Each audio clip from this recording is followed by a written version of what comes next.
H1. Alien Academy forced to study human history. Cadets begged to withdraw. H2. Part 1. The mandatory enrollment. The Galactic Union Academy was not the kind of place where things went wrong. It sat in orbit, above the gas giant Verath Prime, a massive station made of silver rings and long glass corridors that caught the light of 3 distant suns at once. For over 2,000 years, it had trained cadets from more than 400 species. Generals had studied here. Diplomats had learned their first words of alien language in these halls. Scientists had gone on to discover things that changed the way entire civilizations understood the universe. No course had ever caused a problem. No subject had ever made a cadet want to leave, not once in 2,000 years. That record ended on a Tuesday morning in the 3rd month of the new academic year. It ended because of a woman named Dr. Cara Donovan. She was human, which was still a new thing at the Academy. Humanity had only been formally welcomed into the Galactic Union 14 months earlier, after a long and complicated diplomatic process that most senior Union officials described, privately, as the most exhausting negotiation they had ever been part of. Humans were difficult to negotiate with, not because they were rude or aggressive, but because they kept asking questions and refusing to move on until every question had been answered. As part of the agreement that brought humanity into the Union, the Academy was required to add 1 new mandatory course to its curriculum. The course was called Human Historical Studies 101. Every cadet currently enrolled in the Academy, regardless of species or year of study, was required to complete it before graduation. The administration had assigned the course to a lecture hall on the eastern ring of the station. The hall had seats for 200 cadets.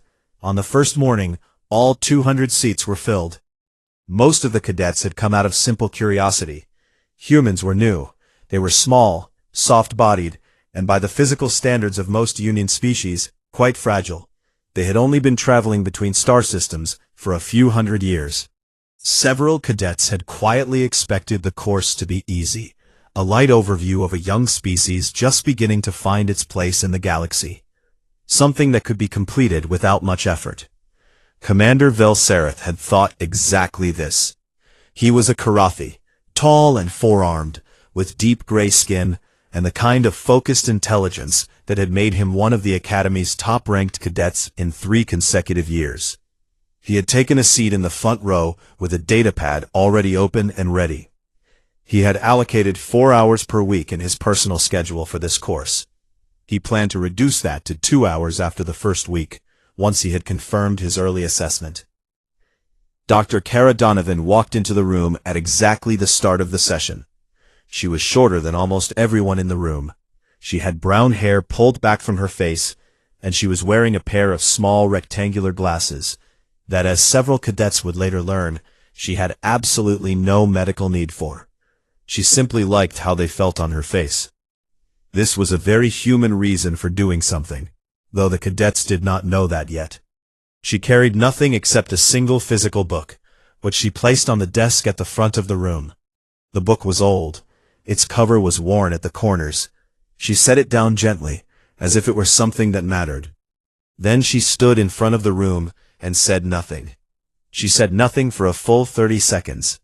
200 cadets from dozens of species sat in complete silence and watched a small human woman stand still and look at them.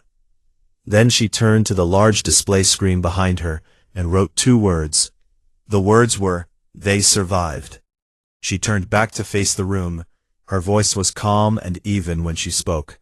She said, "Before we begin, I want each of you to note today's date, because by the time this course is finished, some of you will no longer believe the word impossible means what you currently think it means." Nobody quite understood yet why those words felt slightly heavier than they should have. She opened her first lecture. It was about an event in human history called the Toba Catastrophe. Approximately 70,000 years ago, a massive volcanic eruption on the human home planet had triggered a prolonged period of cold and darkness across the entire world. Plant life had died in enormous quantities. Food chains had collapsed. The temperature of the planet had dropped sharply and stayed low for years. The human species at that time had been small, scattered, and entirely without technology. They had no shelters beyond what they could build from wood and stone. They had no stored food systems, no communication networks, no ability to understand what was happening to their world, or why. By the most widely accepted scientific estimates, the total population of the human species after that eruption had fallen to somewhere between 1,000 and 10,000 individual adults capable of reproduction. On a planet of hundreds of millions of square kilometers, that was almost nothing. It was a number so small, it barely registered as a species at all. Dr. Donovan put this number on the screen. She let the room look at it. Then she said, every other sapient species in the known galaxy that has experienced a population collapse of this scale has gone extinct within 4 generations. Without exception. She clicked to the next slide. Humans did not. Commander Velsarith had stopped typing notes somewhere around the middle of the second slide. He was staring at the screen now, with his datapad resting forgotten in his lower hands. The lecture continued. Dr. Donovan moved through the following centuries of early human history with the same quiet, steady pace. She showed how the surviving population had spread out slowly from a small region of the planet. She showed how they had developed language, then tools, then agriculture, then cities. She showed a timeline of how fast this development had happened, not in thousands of years, as most early sapient civilizations took, but in a compressed, almost frantic rush, as if the species was in a hurry. They were not in a hurry, she said, as if answering a question nobody had asked yet. They simply did not stop. By the end of the first lecture, the room was quiet in a way that felt different from ordinary classroom quiet. It was the quiet of 200 minds trying to arrange something they had just heard into a shape that made sense. 6 cadets filed formal written requests to be transferred to elective courses before the end of that day. Their requests all listed the same reason: psychological discomfort. The Academy's administration reviewed the requests the following morning and denied all 6. A note was added to the course file by the head of academic affairs, a senior Karathi administrator named Velorath. The note read, "Withdrawal requests are to be denied. This course is mandatory. Cadets experiencing discomfort should be reminded that discomfort and education are not always separate things." Dr. Donovan was not told about the withdrawal requests. She was already preparing the materials for the second week. She had a lot of ground to cover. The book on her desk had not been opened once. It sat where she had placed it on the first morning, its worn cover facing the room. Several cadets had begun to wonder what was inside it. None of them had asked yet. They would. Eventually, most things that sat quietly in front of humans long enough got asked about. That, too, was something the cadets would come to understand in time. H1. Alien Academy forced to study human history. Cadets begged to withdraw. H2. Part 2. The weight of the record. Word traveled fast on a space station where thousands of beings lived in close quarters. By the second week of Human Historical Studies 101, cadets who had not been assigned to the course had started appearing at the observation windows of the lecture hall. The windows ran along the upper section of the eastern wall and were meant for administrative staff who occasionally monitored class conditions. They had never been used for anything else. Now there were small groups pressed against the glass at almost every session. 3 cadets, then 7, then over a dozen, standing outside and watching Dr. Kara Donovan move slowly across the front of the room, while the enrolled cadets sat inside in a silence that felt to outside observers somehow heavier than regular silence. The second unit of the course had a title on the official curriculum document: The Century of Fire. In practice, it was a study of human history during a single 100-year period on their home planet, the 20th century of the human calendar. Dr. Donovan covered it across 4 lectures, and she did not rush a single slide. The unit contained 2 global wars. The first had involved the majority of the planet's major nations, and had ended with somewhere between 17 and 20 million dead. The second, following less than 25 years later, had been larger in almost every way that mattered. Wider geography, more advanced weapons, more systematic organized killing, and had ended with somewhere between 70 and 85 million dead. These were estimates, Dr. Donovan explained, because in some regions the destruction had been complete enough that exact counting was no longer possible. She said this in the same calm, even voice she used for everything else. Between the two wars, and after the second, there had been smaller conflicts across multiple continents. There had been economic collapses. There had been political movements that had taken control of entire nations and reorganized their populations around systems of belief that had, in several cases, resulted in the deliberate killing of millions of people by their own governments. Commander Velserath filled 6 full pages of notes during the first 2 lectures of this unit. By the third lecture, he had stopped taking notes again. He was simply listening. Cadet Ilren, of the Myrathi species, sat 2 rows behind Velserath. The Myrathi were known across the galaxy for their empathic sensory organs, 3 sets of eyes that responded to emotional and biochemical information in their surroundings. They were a gentle, careful species, and Ilren was considered one of the more sensitive cadets in her year group. During the third lecture of the second unit, Dr. Donovan showed a series of historical images from the Second Global War. She did not linger on them. She presented them at a steady pace, each one accompanied by a date, a location, and a short description of the context. Ilren left the room quietly about halfway through that lecture. She did not make a sound. She simply rose from her seat, moved to the door, and stepped out into the corridor. A welfare officer named Sub-Lieutenant Keth, a Karathi assigned to the Eastern Ring, found her sitting against the corridor wall a few minutes later. Her tertiary eyes were closed. She was very still. Keth asked if she needed medical assistance. Ilren was quiet for a moment. Then she said, in a voice that was low and careful, "They did all of that to themselves, and then they kept going." Keth filed a wellness report that evening. In the notes field, where officers typically wrote brief clinical observations, he wrote something longer than usual. He wrote, "Cadet Ilren is not in physical or psychological distress requiring intervention. She is processing new information that conflicts with existing models of civilizational behavior. I reviewed the course material this evening to better understand the context. I am also processing." The administration logged the report and took no further action. The fourth lecture of the unit covered what human historians called the Cold War, a period of several decades following the Second Global War, in which 2 of the planet's largest nations had accumulated nuclear weapons in quantities sufficient to render the entire planet uninhabitable several times over. Dr. Donovan put the numbers on the screen. She showed the total estimated yield of weapons held at the peak of this period. She showed a map of what the detonation of 1% of those weapons would have done to global temperature, agriculture, and human population.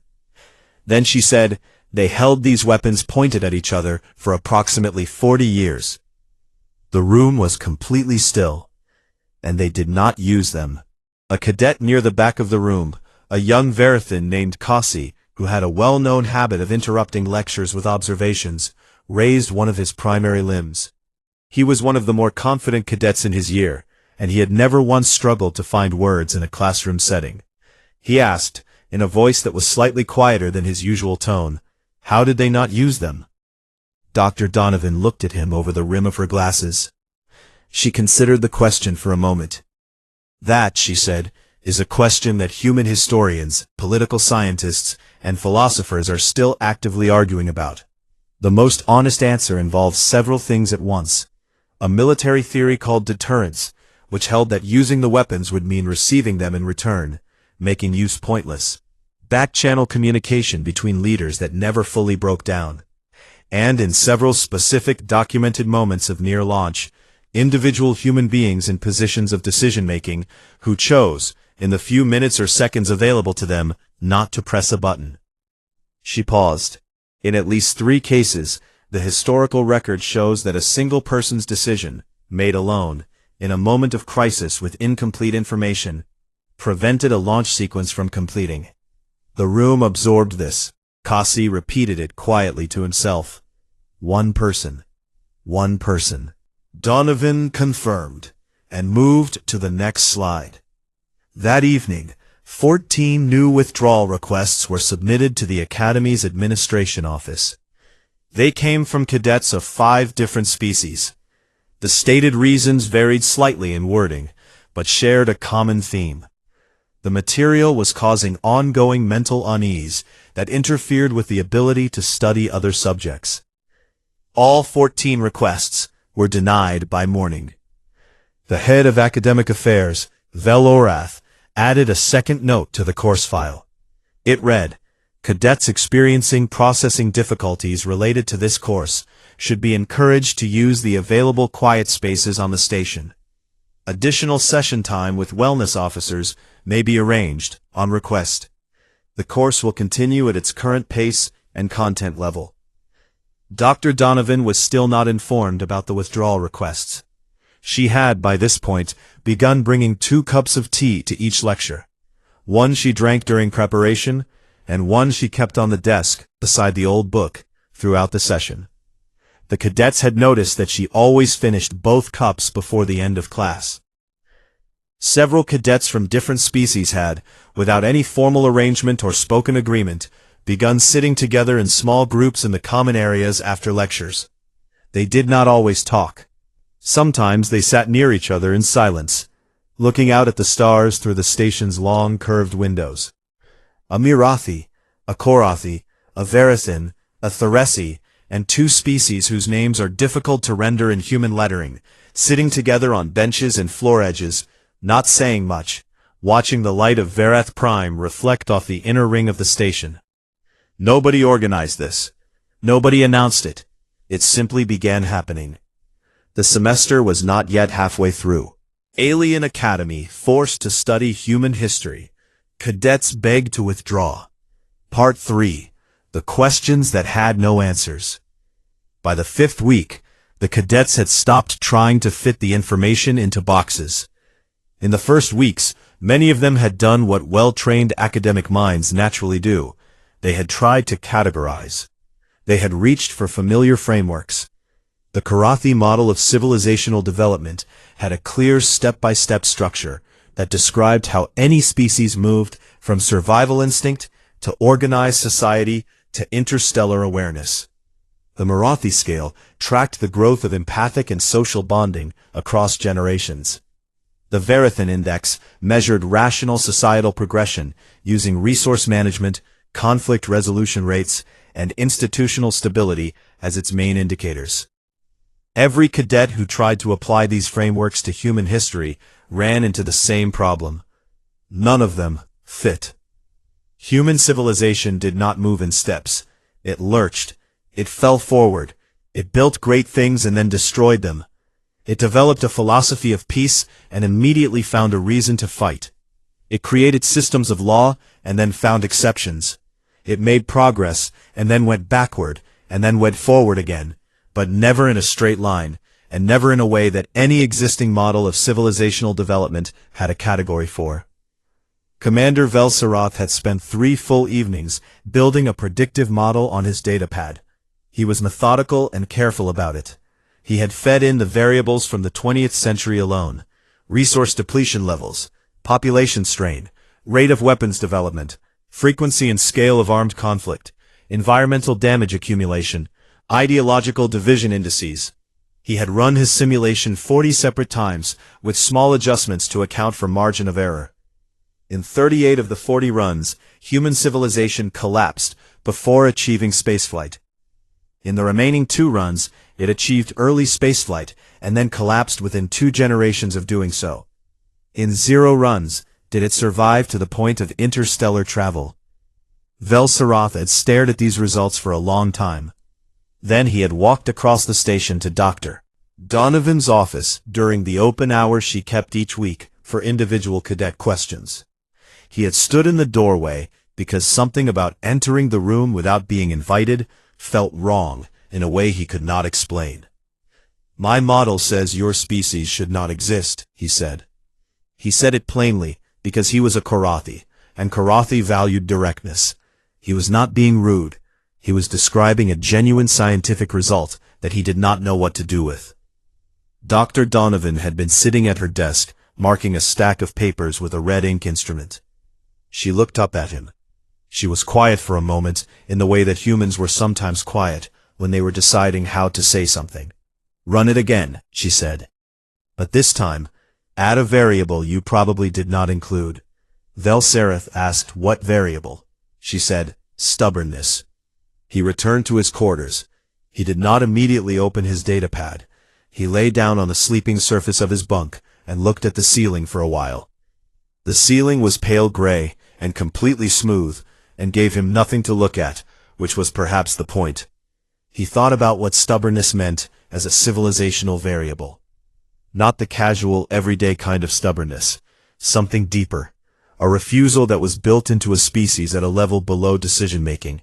A thing that did not evaluate odds before engaging. A thing that simply did not accept the result it was being handed, and kept moving anyway. He thought about this for long enough that the lights in his quarters dimmed automatically, because they had detected no movement for an extended period. He did not run the simulation again. He had realized it would not change the result. Stubbornness was not the kind of variable a simulation could measure. The 5th unit of the course was titled, on the curriculum document, Survival Against Invisible Enemies. In practice, it was a study of how humans had dealt with disease throughout their history, specifically with infectious pandemics that had swept across their planet in repeated waves, sometimes separated by generations, sometimes arriving in succession before the damage from the last one had finished. Dr. Donovan walked through several of the major events in sequence. The plague periods of the medieval era, which had killed somewhere between a third and half of the entire human population of certain regions. The influenza outbreak near the beginning of the 20th century. A series of viral and bacterial crises in the centuries that followed, each one handled with slightly better tools than the last, as human medicine slowly developed through a process that was mostly built on trying things, watching people die, learning from what went wrong, and trying again. The most recent major pandemic in human history had occurred roughly 100 years before first contact with the Galactic Union. It had spread globally within weeks and had killed millions before the response systems of the world had fully engaged. The scientific and medical communities of the human home planet had produced protective biological treatments in under 12 months. Dr. Donovan presented this timeline on the screen and said nothing for a moment. Cadet Luno of the Theresi species had been sitting near the middle of the room. The Theresi were a people who had never in their history experienced infectious pandemic. Their biology was naturally resistant to cross-species contamination, and their early development had occurred in an environment where most microbial threats were simply not compatible with their cellular structure. Plague and epidemic were, to the Theresi, theoretical concepts rather than lived history. Luno had sat through the entire lecture without moving. When it ended, and most cadets began filing out, she walked to the front of the room and waited until Dr. Donovan had finished putting materials away. Then she asked her question. When so many of them were dying, she said, slowly, as if choosing each word with care, why did the rest not simply retreat and isolate completely, separate each population, and wait until it was over? Dr. Donovan picked up her teacup, found it empty, and set it back down. She considered the question genuinely, which was something the cadets had noticed she always did. She never answered a question as if it were an inconvenience. Some tried, she said. Isolation was used in many cases, and it helped slow things. But humans have a very difficult time remaining separated from each other for long. They find it deeply uncomfortable. For humans, prolonged separation from other people tends to feel less like a strategy and more like a form of punishment. Luno stood very still. They would rather risk the illness, she said. It was not exactly a question. Many of them, yes, Dr. Donovan said. Connection matters to them in a way that sometimes overrides self-preservation. It is not always logical. It has also, historically, been one of the things that kept them moving when logic alone would have suggested stopping. Luno walked back to the corridor and did not speak to her dormitory roommates for the rest of the day. When they asked if she was all right, she said she was fine. She simply needed to think. Her roommates, a Verithan and a young Marathi cadet, did not press her. They had both come from Dr. Donovan's course that same afternoon. They understood the need to sit with something quietly. The withdrawal request total had reached 41 by the end of week 5. Every single one had been denied. The administration had stopped attaching individual responses to the denials. There was simply a single word on each returned form. The word was denied. But something else had also happened by the end of week 5. The small groups of cadets who had begun sitting together in the common areas after lectures had grown. There were more of them now, and they were sitting closer together than the social norms of most of their species would typically have suggested. A Theresi, who would normally keep a full arm's length of personal space between herself and any non-Theresi individual, was sitting shoulder to shoulder with a Marathi cadet on a bench by the curved window on the upper ring. A Karathi and a Verathan were playing a slow, quiet game together, using a set of small objects they had found in the station's recreation room. Nobody had organized any of this. Nobody was talking about why it was happening. It was simply happening. It was, though none of them would have used this word yet, a very human response to difficult information. Alien Academy, forced to study human history. Cadets begged to withdraw. Part 4, The Turning Point. In the 7th week, Dr. Donovan did something unexpected. She did not begin the lecture with a catastrophe. She did not open with a war, a plague, a near-extinction event, or a number that made the room go quiet. She walked to the front of the hall, set her tea on the desk beside the old, worn book, as always, looked at the room for a moment, and then said, "Today we are going to talk about what they built." She clicked to the first image on the display screen. It was a photograph taken from high above the surface of the human home planet, looking down at a long, unbroken structure that stretched across mountain ridges and open plains for thousands of kilometers. It followed the shape of the land the way a river follows a valley, curving, rising, descending, built from stone and packed earth, with watchtowers spaced along its length. It had been constructed over many centuries, added to and repaired and extended by different rulers in different eras, built by millions of human workers using no tools more advanced than rope, stone, wood, and organized human effort.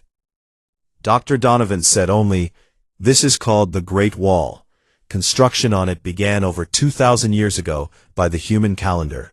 It still stands." She moved to the next image without further comment. The second image was the interior of a building in a region of the human home planet called France. The ceiling was vaulted stone, carved into pointed arches that rose 40 meters from the floor. Light came through narrow colored windows set high in the walls. The stonework was detailed to a degree that seemed impossible given the tools available at the time of construction. The building had taken nearly 200 years to complete. Dr. Donovan said the workers who laid the first stones of this building knew with certainty that they would not live to see it finished. Their children would not live to see it finished. In many cases, not even their grandchildren would. They built it anyway. Commander Vel-Sarath was leaning forward in his seat. He had not moved since the second slide. The lecture continued.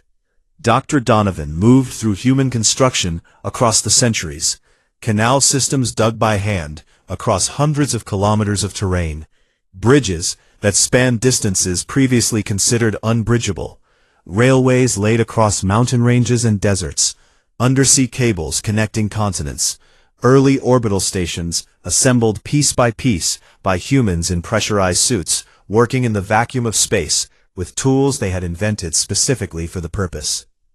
Each one came with a date and a note about what technology had existed at that time. Each one was more than the tools available should have made possible. Cadet Koss, the Verithan who had not interrupted a single lecture in 4 full weeks, was gripping the edge of his desk with both primary hands. He was not aware he was doing this. Then Dr. Donovan pulled up a new image on the screen. It showed the surface of a planet, cold, red, covered in dust and rock with no atmosphere to speak of, and no life of any kind. In the center of the image was a machine. It was not large. It had 6 wheels, a long jointed arm, a series of instruments mounted on its body, and a small camera assembly at the top that gave it, in a certain light, the faint suggestion of a face looking out at the landscape around it. "This planet," Dr. Donovan said, "is the 4th planet in the human home system. It takes approximately 7 months to travel there from the human homeworld by the early spacecraft available at the time this machine was sent. The machine landed on the planet's surface in the year 2012 by the human calendar. It was operated entirely by remote signal from the human homeworld." She paused. The communication delay between the homeworld and this planet at the time of this mission was 17 minutes each way. A signal sent from Earth took 17 minutes to reach the rover.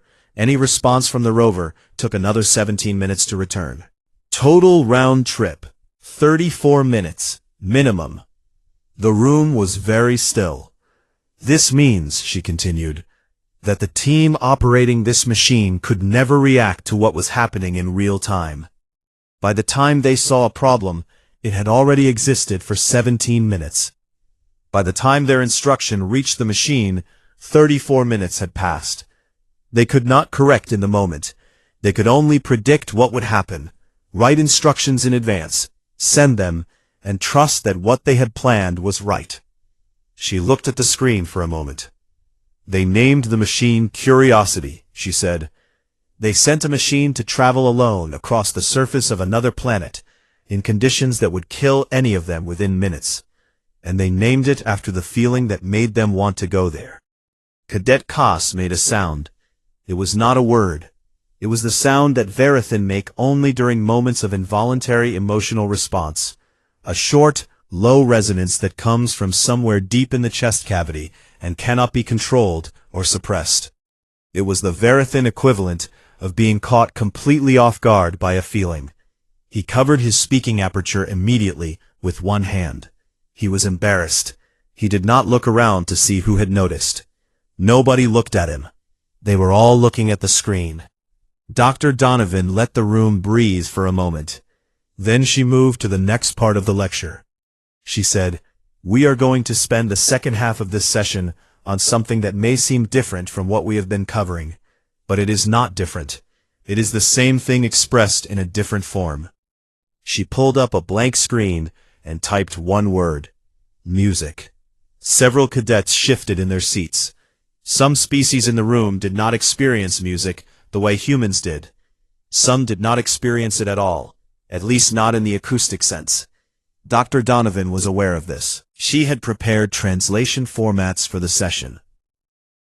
She gave a brief description of what human music was, how it had developed, and what role it had played throughout human history, not just as entertainment, but as a way of carrying information, expressing loss, building shared identity, surviving things that could not otherwise be expressed in words. Then she said, "I am going to play you something. It was composed by a human named Ludwig. He was born in a region of the human home planet called Germany, in the 18th century of the human calendar. He began losing his hearing in his late 20s. By his late 40s he was almost completely deaf." She paused. "He composed some of his greatest work after he could no longer hear." She started the recording. The piece lasted 11 minutes. Dr. Donovan did not speak during it. She stood to the side of the room with her hands folded, and her tea growing cold on the desk. Several cadets who experienced sound had closed their eyes without deciding to. Cadet Ilrin, the Marathi whose empathic organs responded to emotional resonance in a room, had her secondary and tertiary eyes half open, picking up something in the air of the hall that had nothing to do with sound. When the recording ended, the room did not move for a moment. Then a Marathi cadet sitting near the center of the room turned to the person beside her. That person was Suresh Iyer, one of only 3 human cadets currently enrolled in the course. He was a young man, quiet and thoughtful, from a city on the human homeworld's southern continent. The Marathi cadet asked him, in a low voice, why the composer had kept writing after he lost his hearing. Suresh thought about this for a moment. He was not thinking of an impressive answer. He was thinking of an honest one. Because the music was still there, he said. He just could not hear it yet. The Marathi cadet turned back to face the front of the room, and did not say anything else for the rest of the session. She sat, very still, in the particular way that Marathis sit, when all of their sensory organs are fully engaged and processing at once. After the session ended, and most cadets had filed out, Velsarath remained in his seat for a few extra minutes. He looked at the image of the rover that Dr. Donovan had left on the screen while she packed her materials. The small machine, sitting alone on the red surface of a silent planet, pointing its camera at a landscape no human eye had ever seen directly. He thought about the team that had named it. He thought about what kind of species names something after curiosity. Not courage, not endurance, not survival. Curiosity. He picked up his datapad. He opened his simulation. He looked at it for a long time. Then he closed it without running it again. The withdrawal requests had stopped entirely after the 6th week. They had simply stopped. No new ones were filed during week 7 or the days following it. Instead, 3 cadets from other courses filed transfer requests, asking to be added to Human Historical Studies 101. They were cadets who had been watching from the observation windows for weeks. They had decided they would rather be inside the room. The administration approved all 3 without comment. Alien Academy, forced to study human history. Cadets begged to withdraw. Part 5, the final lecture. On the last day of the semester, Dr. Kara Donovan arrived at the lecture hall 10 minutes before the session was scheduled to begin. The hall was already full. Not just the 200 seats, those had been filled for the past 3 weeks, partly by officially enrolled cadets, and partly by the 3 transfer students the administration had approved in week 7. Every seat had a body in it. But beyond the seats, cadets were sitting on the steps between rows, standing along the back wall, 2 and 3 deep, and pressed against the observation windows on the upper section of the hall, in numbers that the windows had not been built to accommodate. Several senior station staff were standing near the doorway, having arrived without announcement and without explanation. And at the very back of the room, standing slightly apart from the other staff members, was a figure that several cadets recognized immediately, and that caused a low, quiet ripple of surprise to move through the room. Commandant Velkarath was the head of the Galactic Union Academy. He was Karathi, like Velsarath, but older, nearly 600 years old, which was considerable even for a long-lived species. He had led the Academy through 4 major expansions and 2 interstellar political crises. He was known for being precise, unhurried, and deeply difficult to impress. In the 17 years since he had taken the position of commandant, he had not once attended a cadet lecture in any course. He was here now, standing in the back of a room built for 200, currently holding closer to 350, watching a small human woman in unnecessary glasses set a kettle on the side table and arrange her usual 2 cups with the same unhurried care she brought to everything. Dr. Donovan did not appear to notice the unusual crowd, or if she noticed, she did not change her behavior in any way. She placed the old worn book on the desk, as she always did. She set her first cup of tea beside it. She stood at the front of the room and observed her opening silence, the 30 seconds of stillness that every cadet in the enrolled group now recognized as the signal that something worth hearing was about to begin. Then she said, "The final exam is 1 question. You have already been given everything you need to answer it." She turned to the display screen behind her. She wrote, "What does human history teach us about the nature of a species that should not have survived, but did?" She turned back to face the room. "You have 1 hour," she said. "You may use your notes, You may work quietly, with the person beside you, if you prefer not to work alone. I am going to make tea. She walked to the side table and began filling the kettle. For a moment, the room was completely still. 350 beings, of dozens of different species, sat or stood in a large hall, orbiting a gas giant, far from any of their home worlds, and looked at a single question written in plain text on a screen. Then, slowly, the sounds began. The soft activation tone of data pads, the low murmur of two Marathi cadets near the front, speaking quietly to each other. Velsarith, in his usual front row seat, opened his pad and began writing immediately, and did not stop. Cadet Luno of the Theresi, who had asked the question about isolation and plague, sat with her pad in her hands for a few minutes, without writing. She was looking at the question on the screen. Then she began. Her writing was slow and deliberate, every word placed carefully, the way Theresi typically approached any task that felt important. Cadet Kasi the Varathan wrote quickly, crossed things out, rewrote them, crossed them out again. His final answer would be the longest in the room, and also the most honest thing he had written in 3 years at the academy. Cadet Ilrin the Marathi wrote very little, but she had thought about her answer since the second week of the course, when she had sat in the corridor outside and said they did all of that to themselves, and then they kept going. She had been thinking about it every day since, and by the time the question appeared on the screen, she already knew what she wanted to say. She just needed to find the exact words. Suresh Iyer, the human cadet, wrote his answer more slowly than usual. He was not struggling with what to say. He was thinking about what it was like to sit in this room for an entire semester, and see his species described in a way that he had never quite seen before. Not from the inside, but from the outside, through the eyes of beings who had come to the record with no prior knowledge and no assumption about how it would turn out. He had known the history. He had grown up with pieces of it. But seeing it land on other people, seeing Velsarith stop writing notes in the first week, seeing Ilren walk out of the room and sit in the corridor, seeing Kase grip his desk in week 7 without realizing it, that had changed something in the way he understood it. He wrote about that. When the hour ended, Dr. Donovan collected the responses in the quiet and orderly way she did everything. She did not read them in the room. She gathered them into a neat stack and set them beside the old worn book on the desk. Then she looked at the room and asked, "Does anyone have a final question? Not about the exam, about any of it." The room was quiet for a moment. Then Cadet Ilren raised her hand.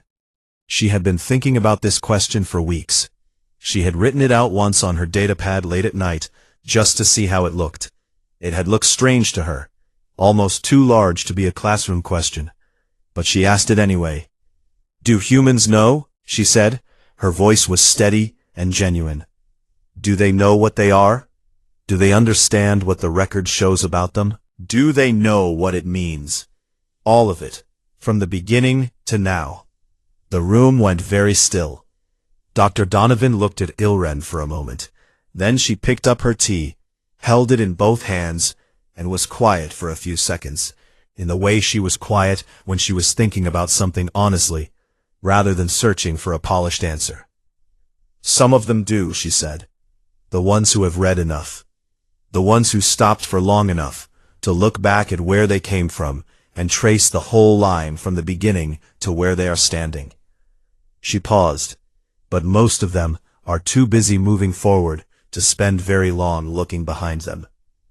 She took a slow drink of her tea. "That is also," she added, "a very human answer." The room sat with this. A few cadets wrote it down. A few others just let it settle somewhere in the quiet parts of their minds, where things stayed, without needing to be recorded. It was Commandant Velkarath who spoke next. His voice, when he used it, carried the particular quality that came from 6 centuries of choosing words carefully. It filled the room without effort or volume, the way deep things sometimes do. "Dr. Donovan," he said. She looked toward the back of the room and found him there. If she was surprised by his presence, she gave no indication. I am placing a formal request, he said, that this course be expanded to a full 2-year program and designated as a core mandatory requirement for every cadet enrolled in this academy, regardless of species, year of study, or area of specialization. The room was silent. Dr. Donovan looked at him over the rim of her glasses.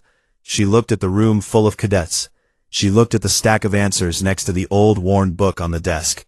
She looked back at the commandant. I will need a bigger kettle, she said. Then Suresh Iyer laughed.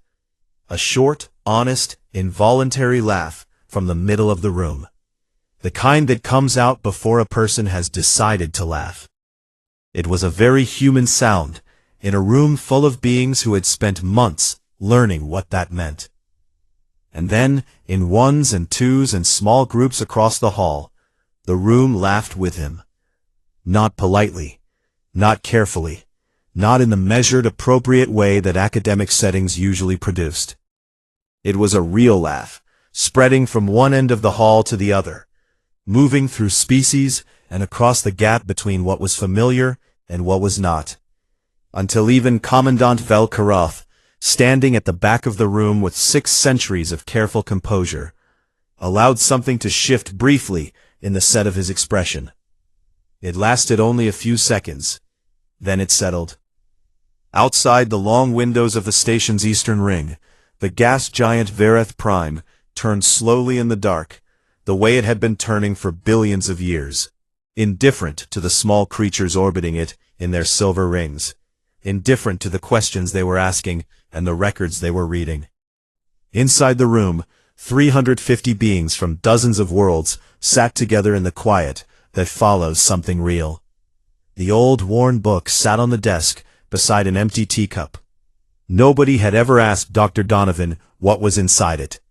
Not once, across the entire semester, in a room full of beings trained to ask questions, had anyone asked. It was Ilrin who finally asked, in the last few moments before the room began to empty. What is in the book? She said. Dr. Donovan picked it up. She turned it over in her hands once. Then she held it out toward Ilrin, who came forward from her seat and took it carefully. It was a history book, a human history book, old, paper-bound, written for human children. The kind given to young students on their first day of learning about where they came from. The title was simple. It was the kind of book that assumed the reader was just beginning to understand the world. Ilren held it for a moment. Then she looked up. You have been teaching all of this, she said slowly, from memory? Dr. Donovan picked up her second teacup and found it still slightly warm. It is a short book, she said, and that was the last thing said in the lecture hall on the final day of Human Historical Studies 101. It was not, however, the end of the conversation. That conversation, it turned out, had only just started.